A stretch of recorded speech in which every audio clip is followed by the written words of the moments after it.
radijo žurnalistas. Nežinau, kaip padaryti, kad jums būtų komfortiškiau, ten tie, kas gale stovit.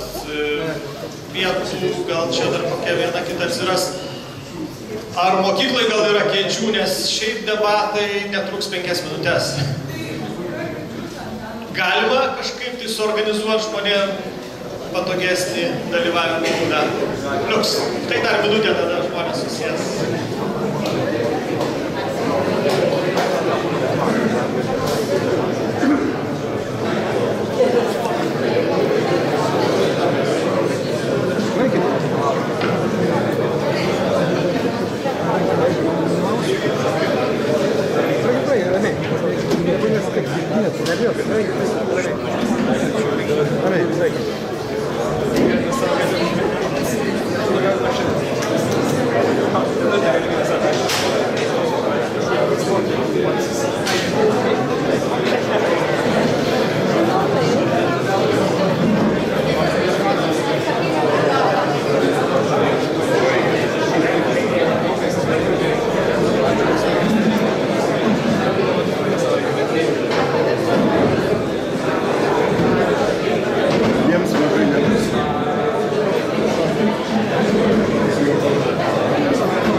Čia būti savo studijų mieste ir tikrai Centro Žaliakalnio apygarda turi labai konkurencingą pasirinkimą, sakykim taip, tikrai didelį kiekį kandidatų, labai smagu jūs matyti visus, labai smagu jūs matyti ir mano darbas kažkaip sukurti jums kontaktą su auditorija, sukurti problemas, kurias jūs kelsit ir kad kandidatai mėgintų reaguoti. Debatai susidės iš kelių dalių. Pirma dalis yra kandidatų prisistatymai. Kandidatų prisistatymai bus gana trumpi, 1 minutę. Per 1 minutę kandidatai turės pasakyti, kas jie, iš kur, kodėl, kaip čia atsirado ir ką padarys, jeigu pasiseks tapti jūsų atstovu. Antra dalis yra bendros Lietuvos problemos. Tai yra švietimas, sveikatos apsauga, korupcija, ekonomika, migracija. Kiekvienas kandidatas trauks vieną problemą ir turės trumpai pasakyti, kaip jis įsivaizduoja šitos problemos sprendimą. Irgi minutę, pusantros maksimum. Tada seks kandidatų klausimai vieni kitiems. Ir finale bendravimas su auditorija. 4 debatų dalis. Mes tikimės įsipaišyti į pusantros arba maksimum 2 valandas, aišku, kiek jūs norėsite, tai irgi priklausys nuo to, kiek mes čia intensyviai dirbsim.